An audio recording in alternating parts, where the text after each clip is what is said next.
Albertsons and Tom Thumb, the official supermarket and pharmacy of the Dallas Cowboys. Choose VA. Veterans get the benefits you've earned. Visit choose.va.gov. And by Geico.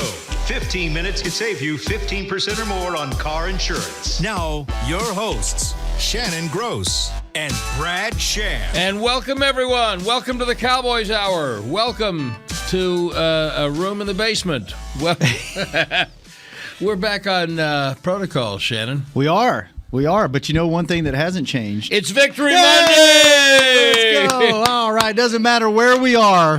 And we did not rehearse that, friends. We did not rehearse that.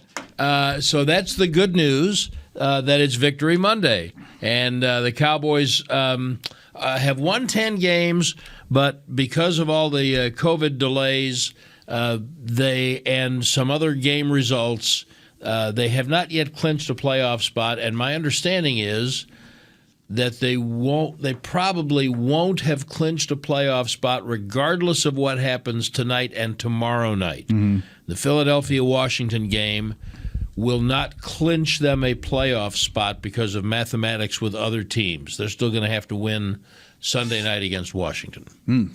So just now.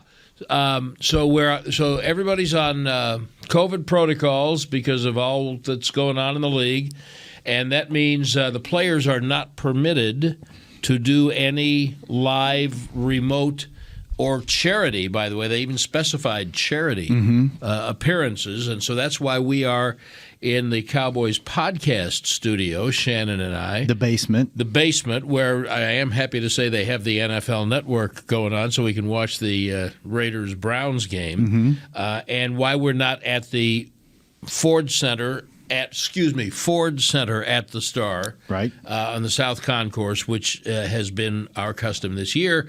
And I wish we could tell you where we would be next Monday. But I can't because it's all going to depend on COVID. Week to week right now. That's what we are.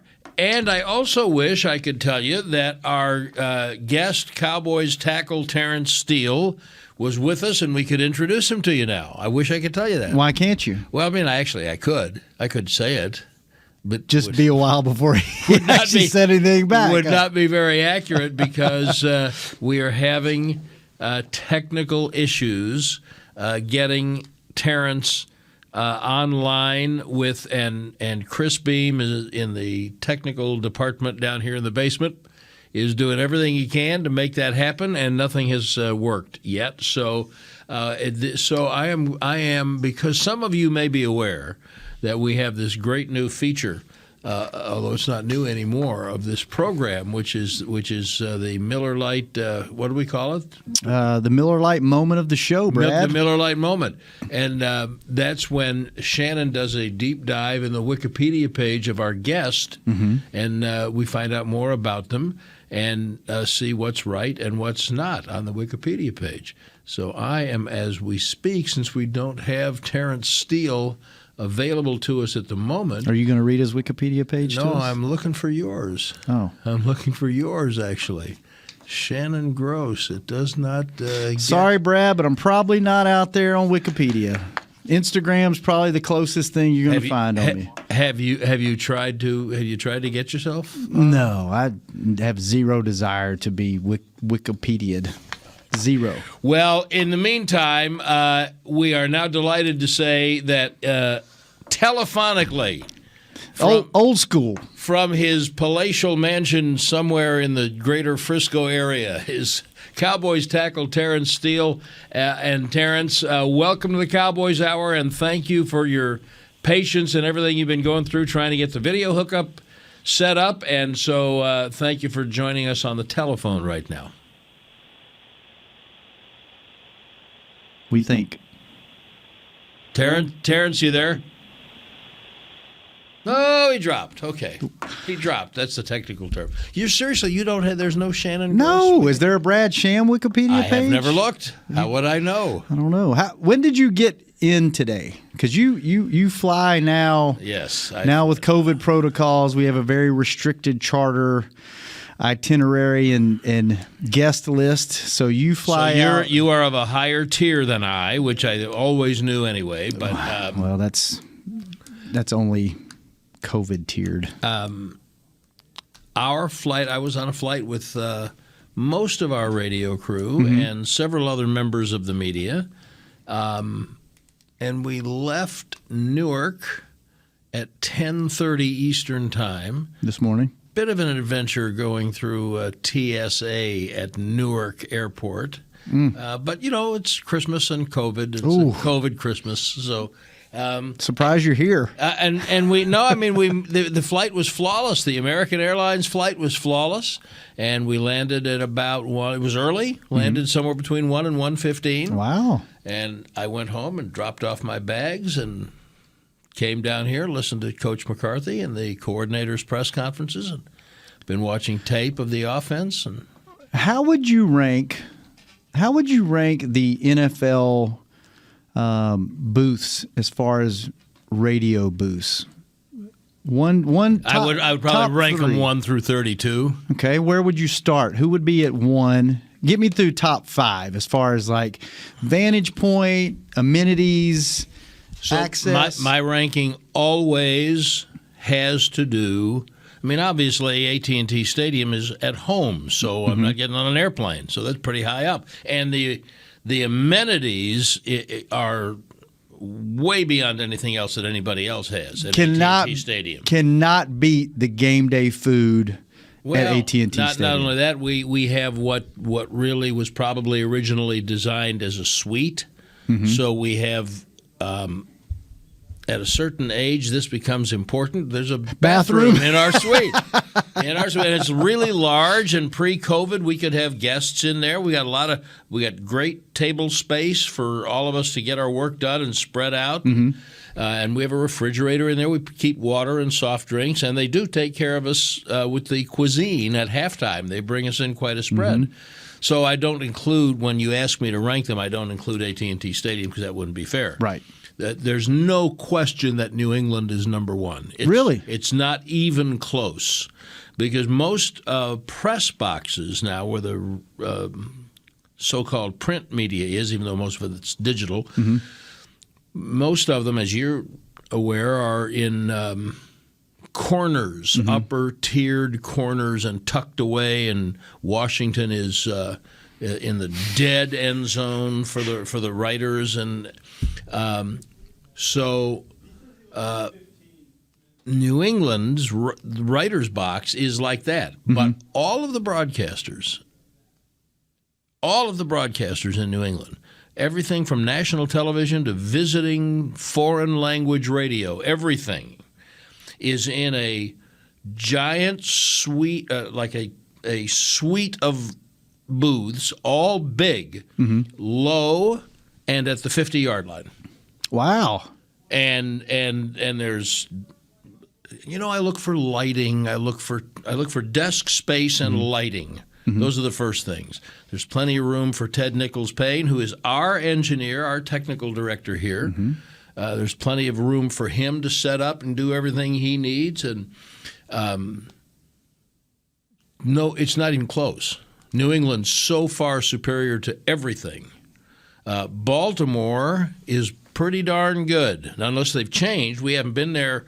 They played in Baltimore last year. We couldn't go. Right. So the last time I was in Baltimore, it's again, it's about the 40-yard line. It's big. It's not quite as appointed as the one in New England, but it's good.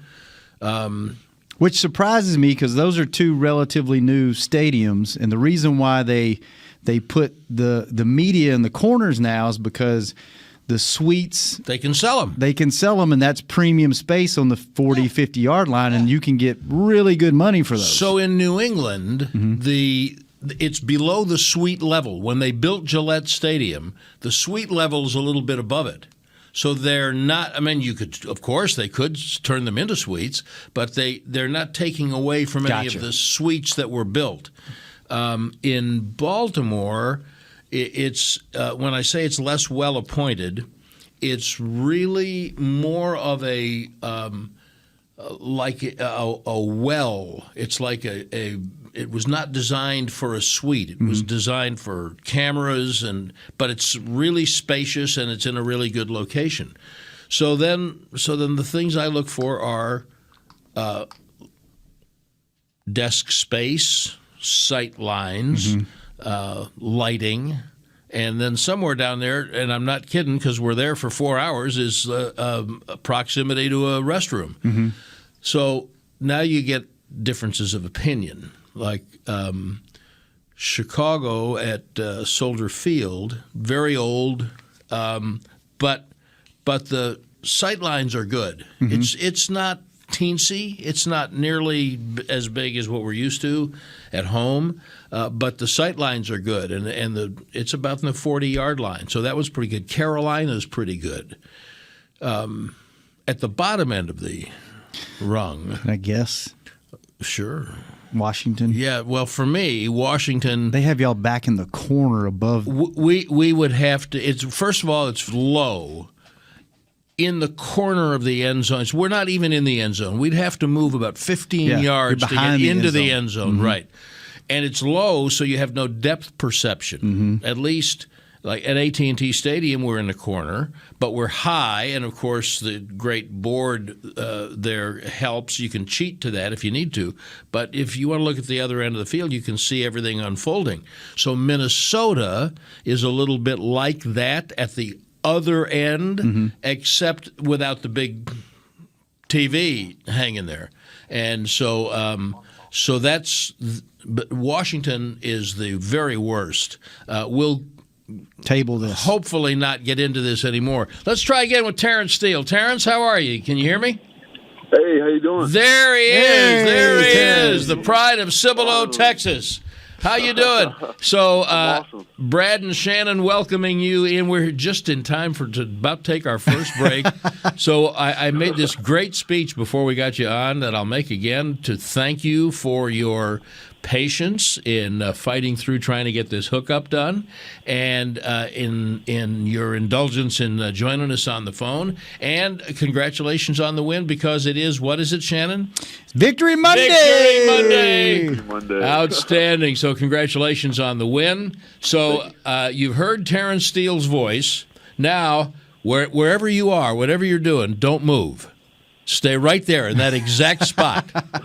And we're going to take this first break, and then we're going to come back and let people get to know you. What a great story I think you have, and what an important part of this team you've already been this year as well as last year. And we're just anxious for people to get to know you a little bit on the Miller Lite Cowboys Hour. And when it comes time to shop for tailgate favorites, go to Albertsons and Tom Thumb. Get 10% off your groceries every Dallas Cowboys game day when you wear your Cowboys jersey. Albertsons and Tom Thumb, the official supermarket and pharmacy of the Dallas Cowboys. And the Miller Lite Cowboys Hour, also brought to you in part by Luke Casey, the official bootmaker of the Dallas Cowboys cheerleaders. We'll really be back with Terence Steele right after this.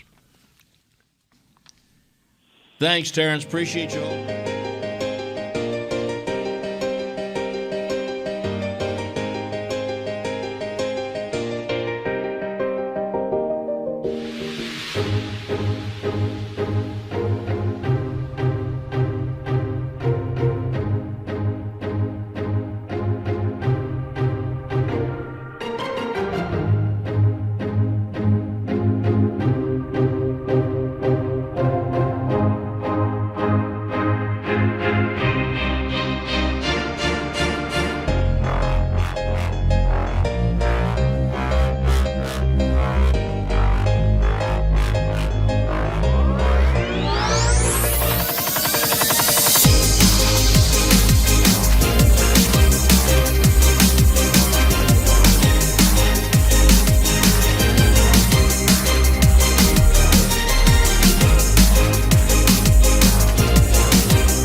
The Miller Lite Cowboys Hour, supported by Albertsons and Omni Hotels and Resorts. And welcome back, Brad Sham with Shannon Gross, our very special guest on this Victory Monday edition of the Cowboys Hour. Offensive tackle Terence Steele, who is the first recipient of the Miller Lite Cowboy Hour Gold Star for going way out of his way just to accommodate us. So we were talking during the break. Terence lives up near Prosper, and they couldn't make the video connection work for those of you who are streaming us on DallasCowboys.com. And so, well, that's fine. We'll just get on the phone. And for some reason, even in your house, you said, Terence, it wasn't working. Yep. And so you're at a gas station now. Yeah, I'm at the gas station right up the road. Well, can we at least we ought to be able to fill his car up, shouldn't we? At least something. At the very least. All right, so Terence, let's talk a little bit about the swings of the offense this year. Can you guys who play in the offensive line have such specific things that you have to do? Are you even aware of the rhythm, the ebbs and flows of things when the offense is going good or not going good? I mean, of course. Okay. Yeah, I think every player on the offense kind of feels that. I can definitely tell when things are going good, when things are going bad. Just ebbs and flows, like you said. So, do you think in the last couple of weeks, does it feel at all like you guys are starting to rediscover some rhythm? I'm not quite as hung up as a lot of fans are on the numbers of the first few weeks of the season, but you can tell when an offense is in a rhythm. Does it feel like that's coming back a little bit? 100%. You hit it right on the money. Yeah, there's definitely a rhythm coming back into it.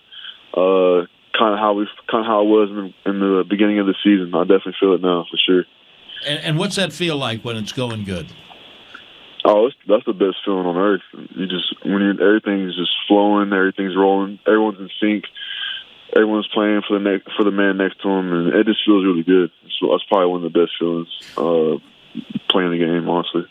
What is it like, Terence? You guys at the beginning of the year were rocking and rolling on offense, and I think when the season started, all the fans were just hoping that the defense could be hoping to be a middle of the pack defense and let the offense kind of carry us through the season. And now it's kind of flipped a little bit. The defense is one hell of a defense, and now the fans are kind of waiting on the offense to get it figured out. And I think when the offense does figure it out, no one's going to want a part of this team heading into the playoffs. And once you get there, but what is it like as an offensive guy to know that the defense has your back when you need them, and how they've kind of come together as a group and really things are clicking? How do you feel whenever you head to the sideline and know that they're out on the field?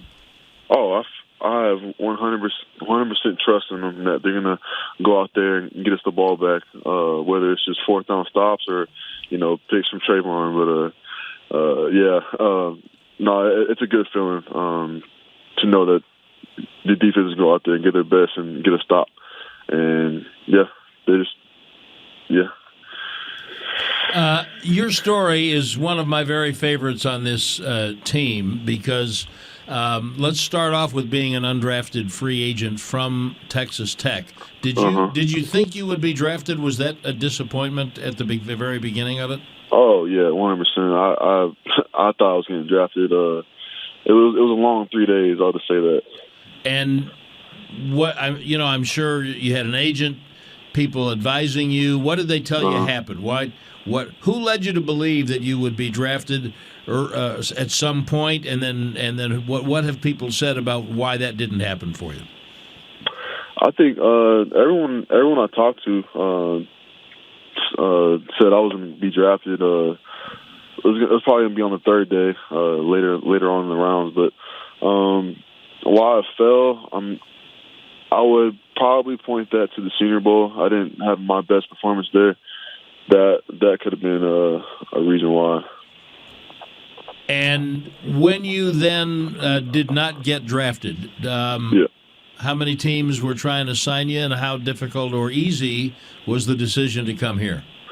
Yeah, I had about 3 teams 3 or 4 teams wanted to sign me, and I mean, the choice is pretty easy. I mean, the opportunity here is crazy, and playing for the best franchise ever. So it's a blessing for sure. I need you to tell Shannon a little bit about Cibolo, because he was not familiar at all with your hometown when I told him where you were. Yeah.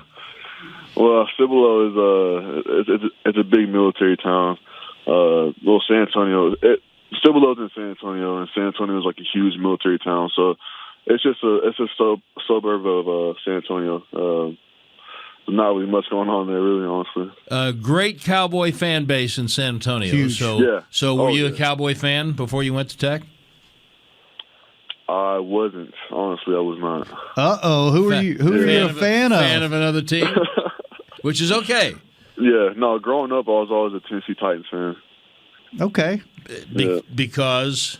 So growing up, I was a military child, and that was the second state we lived in, and that was I just chose to go with them because I was living there at the time, and I was young, and they seemed like a cool team. So I'm very intrigued by this because my dad was in the military during World War II. So I lived a lot of different places, but not because of the military. His job just happened to take us there. But people who are military families are accustomed to having great travelogues. So how many places did you live growing up? So I was born in New Mexico, and then we moved to Tennessee, and then Alabama, then Hawaii, and then finally stationed in San Antonio. And what's the number of years you lived in one place when you were a kid? Ooh, it's definitely going to be San Antonio. Tennessee, Alabama, and Hawaii were all like 1 or 2 years, like really quick. So, but yeah, I spent most of my childhood in San Antonio. So when you move around like that, and I understand you were a youngster when you were doing that moving before you got to San Antonio. How, if at all, did that help you become adaptable to things like being a free agent and being thrown into the lineup? And I mean, is there any carryover? I think there is, for sure. You know, just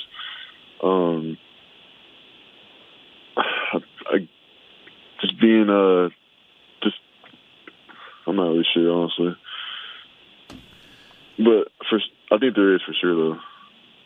I just looked up Cibolo. I know exactly where it is. It's in between New Braunfels and San Antonio, which I've been on one of those rivers before. Don't remember a lot about it, but I've been down there before. I know, yeah. So were you a big – did you – two questions. One, have you ever floated any of the rivers down there? And two, did you ever go to a Cowboys training camp when we were down in San Antonio? No, I've never been to a Cowboys training camp, but I did hear stories about y'all being down there for a little bit. Mm-hmm. And as far as the rivers, I've definitely floated the Cozumel for sure. That's one of my favorite ones to float. You ever floated one of those rivers, Brad? Not one of those. I have not, but I know I just haven't had the opportunity. It's not presented itself. Still time. I'm not dead yet. So you sign with the Cowboys, Terence, coming out of Texas Tech, and you come in the craziest year because everything was shut down and you couldn't even really have an off season. What was that like? Here, welcome to the NFL, young man, but don't go near anyone and stay in your room. Yeah, it was crazy because that was during everything was locked down, so I couldn't really go anywhere to train. So I was back home just training by myself. I was finding an open field, trying to get some sets in, and keep it with my conditioning, just running laps around the field and stuff like that. And I pretty much did it all summer up until training camp, and then just killed all the workouts and really got into my playbook and just try to master this offense as best as I could. And I kind of got thrown in the fire there a little bit, but I feel like I've made the best of my opportunity for sure. Did your attitude change or your approach after the Senior Bowl and then the draft? Did you decide you needed to do something different? No, I think it just motivated me to go a little bit harder, just train harder and just take my nutrition, better and stuff like that. Take better of my body. Just little stuff like that. Just fine-tuning stuff. So I have a question a little bit off topic for you. Offensive linemen, especially on this team, are known to be kind of quiet and keep to themselves. We won't tell them, but if Tyron and Zach and Tyler and Connor and all those guys find out that you were on a radio show, are they going to give you any flack for that? And will there be any fines involved? Yeah, I think there's going to be a fine definitely involved if they find out. Okay, well, just so you know, I'm going to have your back on this, right. Terence, because Tyron's already been on the show this year. Mm-hmm. And he's been on the show every year since he's been in the league, and so is Zach, who's going to be on in the next month. So if you just tell them Brad will pay the fine for you. I've got your back. I can talk to those guys. I'll definitely pass that message along for yes, thank you. Who's the judge of the offensive line kangaroo court? Who do you have to answer to? Zach and Tyron for sure. I got those guys. I got you, Terrence. Send them a preemptive text, Brad. I will. I got you. I'm not gonna let anything bad happen to you. All right, Terence Steele, the Cowboys' second-year tackle, is our guest on the Miller Lite Cowboys Hour this evening, and we're brought to you in part by Papa John's. Better ingredients, better pizza. Papa John's, the official pizza of the Dallas Cowboys. And at the Omni Frisco Hotel, you can kick off your stay at the official hotel of the Dallas Cowboys with style, cool off in the elevated pool, savor upscale comfort food at neighborhood services, and enjoy all the dining and entertainment options the Star has to offer. Visit omnihotels.com/Frisco to learn more and turn the next home game into a weekend getaway. We are on Victory Monday on the Cowboys Hour with Terence Steele, and we'll be right back.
Miller Lite Cowboys Hour, supported by Albertsons and Omni Hotels and Resorts. And welcome back to the Miller Lite Cowboys Hour. Brad Sham and Shannon Gross, our very special guest Cowboys tackle Terence Steele. We are not in the South Concourse of Ford Center at the Star because the league is kind of under COVID protocols, and the Cowboys are doing actually a very good job of being proactive, even cracking down a little more stringently than what the league has said because they don't want to have a bunch of folks missing any more games than's already happened. So Terrence is on the telephone and at a gas station somewhere near his house, which I still one of my favorite things. And Shannon and I are in the basement of the office building. I guess they wouldn't like us saying that. We're actually in a lovely podcast studio that you've probably seen, but it is in the basement. It's on the field level floor. It's a beautiful basement. No, it's a beautiful basement, but it's the basement. Depends on your point of view. We're delighted to have you joining us wherever you are on the Dallas Cowboys radio network or streaming on DallasCowboys.com. We will be here again next week, and we're just giving you a little opportunity to get to meet Terence Steele, the Cowboys' young offensive tackle. Before I turn this over to Shannon for our favorite part of the program, I really want to hear folks, Terence, hear you talk a little bit about your off season. You got thrown in, as we said. You played a lot last year as a rookie. Bizarre circumstances, nobody in the stands in most places. And you then went to work. And folks may not know that you were one of the off-season award winners for your achievements in the conditioning program. What did you do? What did you do to commit yourself, and how did you win that recognition? Yeah. So right after the season, I took about a week off, just didn't do anything, just kind of relaxed.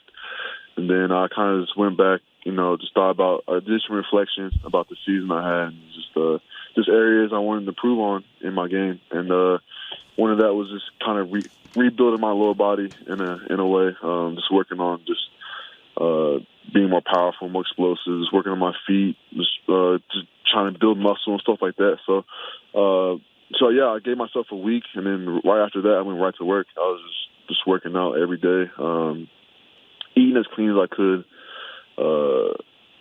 Yeah, I was probably going 6 days a week, and just giving myself like a Sunday or something off, and just using that day to relax, and then going right back at it the next week. And I did that pretty much the whole off season. I might have given myself 1 or 2 weeks off, here and there, but for the most part, I was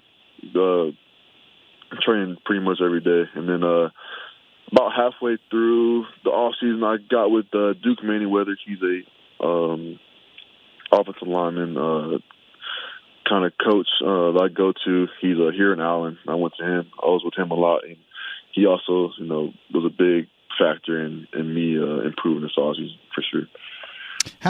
You talked about eating clean. How many calories do you take in during, or do you even keep up with that during the season, like on a daily basis? I really don't keep up with it. I kind of just portion control a little bit. And yeah, I don't really count my calories like that. I just eye everything and just make sure I'm not overeating. Well, I mean, you're a big guy to begin with, right? Yeah. Mm-hmm. So when you say you were trying to eat clean, when you're eating dirty, what are you eating? Because now you're talking my language. Yeah. Usually I always go with pizza for sure. I love pizza. I could kill a box or two. Or two. If I had the chance. That's impressive. All right. Yeah. I love sweets. I love chocolate. Anything chocolate, I will devour. Ice cream, chips, all that stuff. I had to stay away from it. And do you stay away from it during the season? Yeah. Yes, I do. How? Because down at the training table, they have it. They have, with COVID, they have the cookies and the sweets all individually wrapped, Brad, in these little plastic. Oh, I know. And they lay them out in such, symmetry, and they're colorful, and they just scream at you when you walk by, like, pick me up, take me home. Oh, well, eat me. For forever, even before COVID, people who have never seen a player's itinerary. Mm-hmm. So, like, you go on the road, and so at 10 o'clock or something after all the meetings, it says snack. Snack. So snack. So when you go to where the food is it's laid out for the players, there's like a whole cookie store laid out there.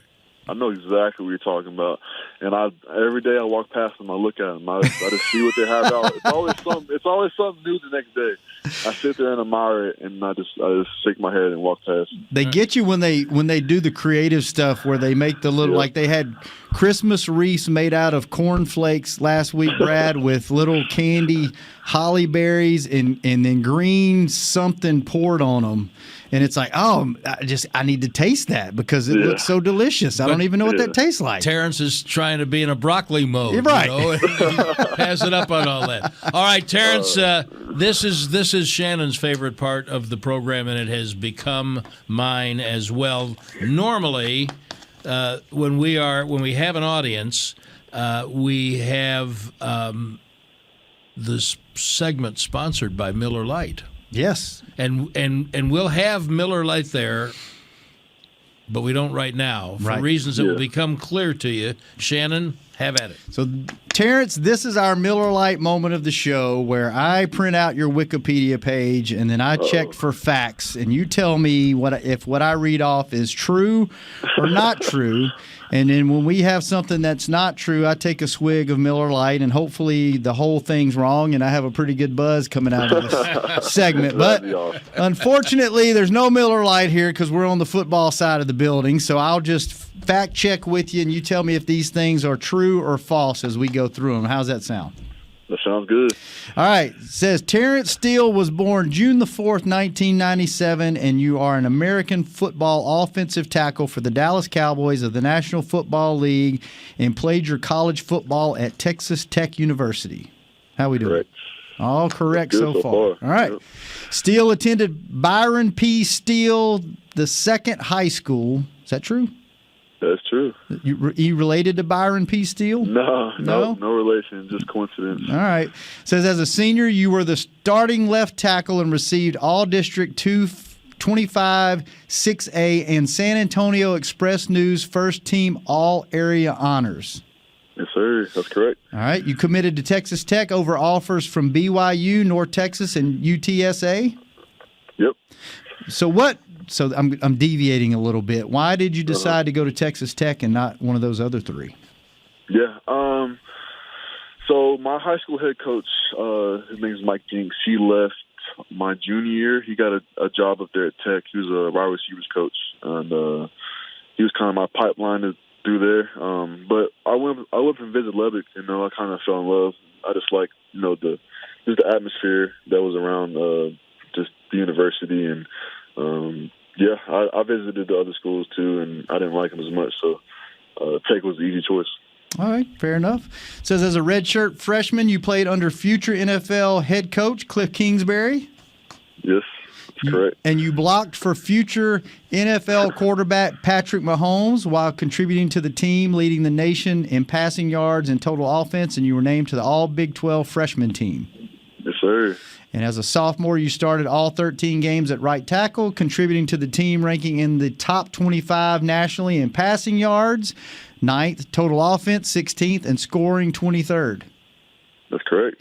And I'm getting thirsty over here, Terrence. This thing's way too accurate. I know. As a junior, you started all 12 games at right tackle, contributing to the team that ranked in the top 20 nationally in passing yards per game, 3rd, total offense 12th, and scoring 16th, and sacks allowed 6th. That's correct. Yes, sir. All right. And you finished your college career with 47 starts and received honorable mention honors all Big 12 following your junior and senior season for the Red Raiders. At the end of the season, you participated in the 2020 Senior Bowl and the NFL Scouting Combine. Yep. And it says, that's correct. All right. And the last fact it has here is you were two-time state champion representing Byron P. Steele High School from the Cibolo area in cornhole. No, that's definitely not true.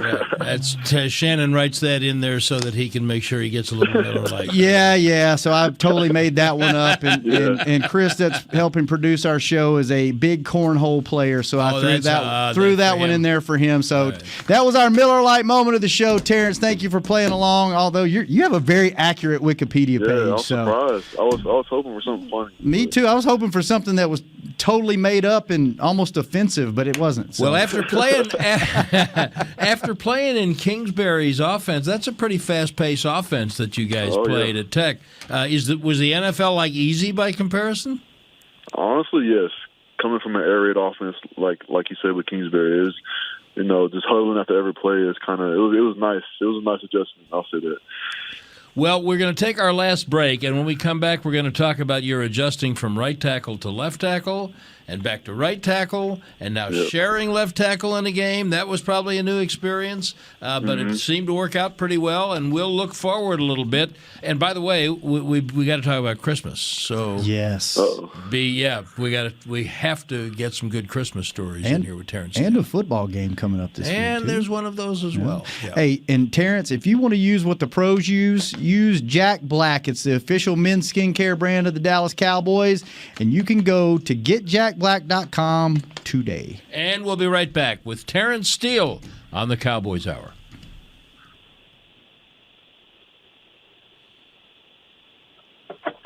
Hey, Terrence, just to give you a heads up, you might want to bring your pocketbook or your Venmo account to the game this week, because you have a featured story in the game program, so you're going to have your own page. Uh-oh.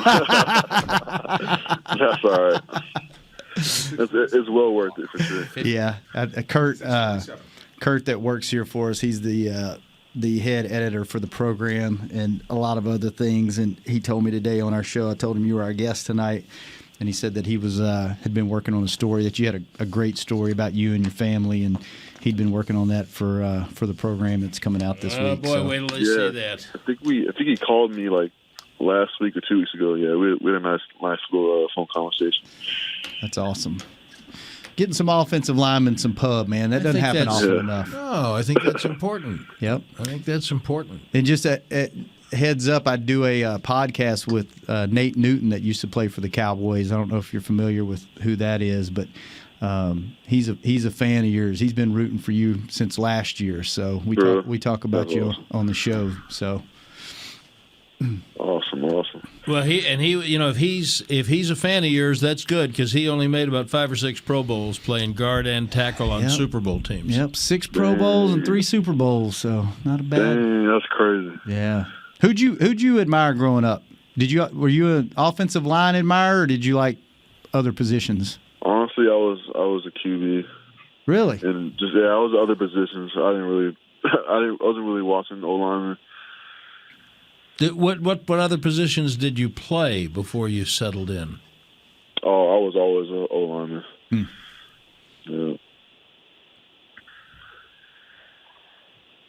Yeah. Cleveland's gone ahead of the Raiders, 14-13. They got way more at stake in this game.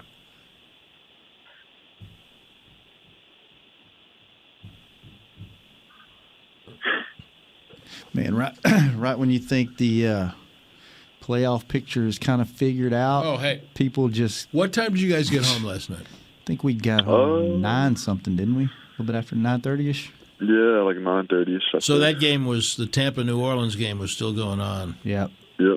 I watched it in line at Whataburger. I was watching it saying, am I watching this? Is this really happening right now? Division game, man. All right. Here we come, Terrence.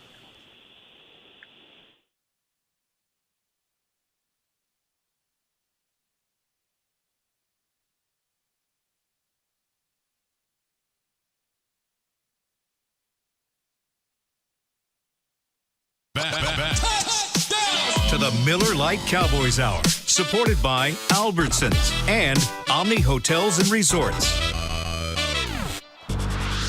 And welcome back to the Miller Lite Cowboys Hour. Brad Sham with Shannon Gross and Cowboys tackle Terence Steele, our special guest this evening. We are virtual because of COVID protocols, and we don't know what the case will be next week. We'll let you know via social media. You know how to get on the social medias there, don't you, Shannon? Mm-hmm. Yeah. Yeah, kind of. Yeah, a little bit. That's what you do.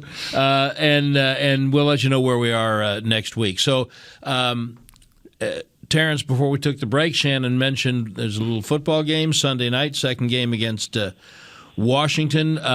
This is your first experience making a run at the playoffs. What's it feel like? How does it feel different right now? Yeah, it's crazy. You know, it kind of set in after our last game too. I've never been in this position, so it's exciting. Just tread new waters, and I'm just trying to soak it all in for sure.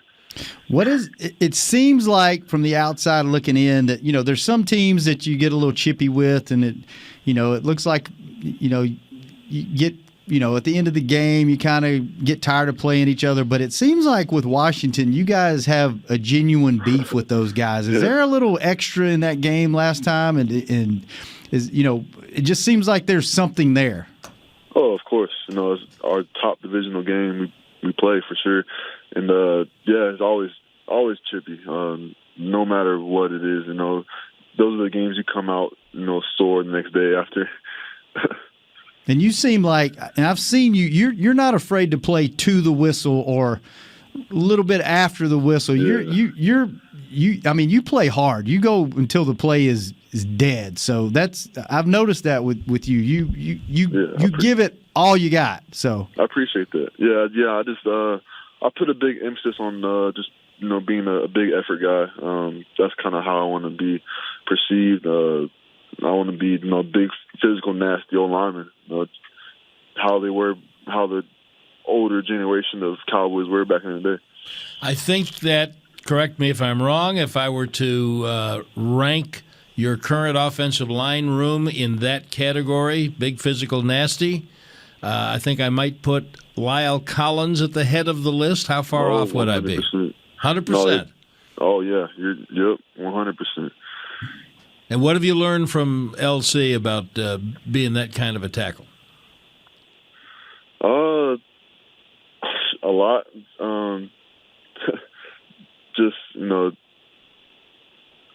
Just how much energy that can bring to the team. Just bringing that chippiness and I think the team feeds off it for sure.